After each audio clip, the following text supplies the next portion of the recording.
عائشہ رضی اللہ عنہ سے روایت ہے کہ نبی کریم صلی اللہ علیہ وسلم جب ناپاکی کا غسل کرتے تو پہلے دونوں ہاتھ دھوتے، پھر نماز کے وضو کی طرح وضو کرتے، اس کے بعد اپنی انگلیاں پانی میں ڈال کر بالوں کی جڑوں کا خلل کرتے، پھر دونوں ہاتھوں سے 3 چلو پانی لے کر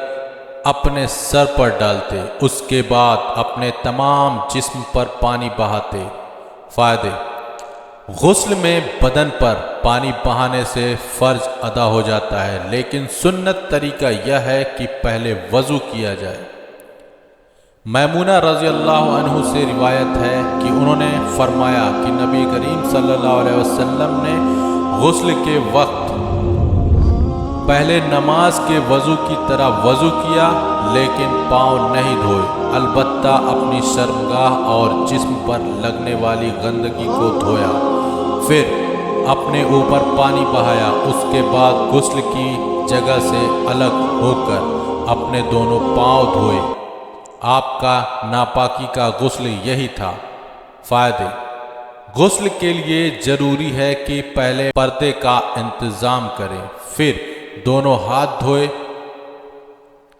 اس کے بعد دائیں ہاتھ سے پانی ڈال کر شرمگاہ کو دھویا جائے اور اس پر لگی ہوئی گندگی کو دور کیا جائے، پھر وضو کا اہتمام ہو لیکن پاؤں نہ دھوئے جائیں، پھر بالوں کی جڑوں تک پانی پہنچا کر انہیں اچھی طرح کیا جائے، پھر تمام بدن پر پانی بہایا جائے، آخر میں غسل کی جگہ سے الگ ہو کر پاؤں دھوئے جائیں۔ عائشہ رضی اللہ عنہ سے روایت ہے، انہوں نے فرمایا کہ میں نبی کریم صلی اللہ علیہ وسلم ایک برتن سے غسل کرتے تھے، ایک بڑا پیالہ جسے فرق کہا جاتا تھا۔ عائشہ رضی اللہ عنہ سے روایت ہے کہ انہوں نے جب نبی کریم صلی اللہ علیہ وسلم کی ناپاکی کے غسل کی حالت پوچھی گئی تو انہوں نے 1 سا کے برابر پانی کا برتن منگوایا، اس میں غسل کیا اور اپنے سر پر پانی بہایا۔ غسل کے بیچ حضرت عائشہ رضی اللہ عنہ اور سوال کرنے والے کے بیچ پردہ لگا تھا۔ فائدے: اگر آدمی زیادہ خرچ نہ کرے تو 1 شاہ پانی سے بخوبی غسل ہو سکتا ہے۔ اس حدیث پر حدیث کا انکار کرنے والے بہت اعتراض کرتے ہیں کہ اس میں لوگوں کے سامنے غسل کرنے کا بیان ہے، لہٰذا حدیثوں کی سچائی بیکار ہے۔ حالانکہ غسل میں پردہ کیا گیا ہے اور جن کے سامنے آپ نے غسل کیا وہ آپ کے محرم تھے، کیونکہ ایک تو رضاعی بھانجا اور دوسرا رضاعی بھائی تھا۔ جابر بن عبداللہ رضی اللہ عنہ سے روایت ہے کہ اس نے کسی آدمی نے غسل کے بارے میں پوچھا تو انہوں نے کہا کہ تجھے 1 سا پانی کافی ہے۔ ایک دوسرا آدمی بولا مجھے تو کافی نہیں ہے۔ جابر رضی اللہ عنہ نے فرمایا کہ یہ مقدار اس آدمی کو کافی ہو جاتی ہے جس کے بال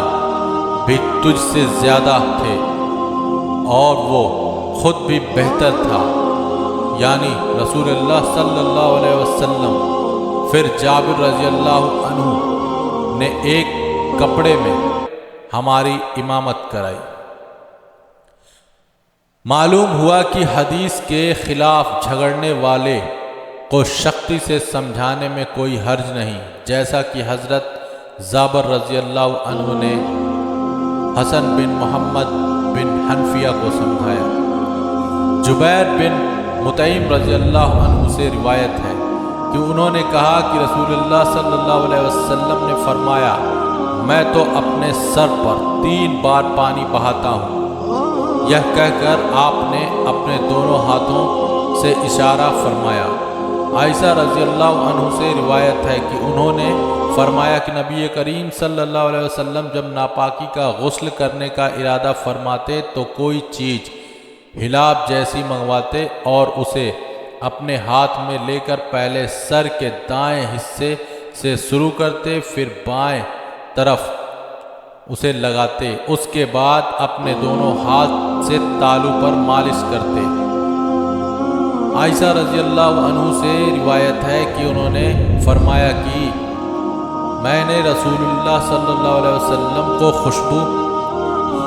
لگایا کرتی تھی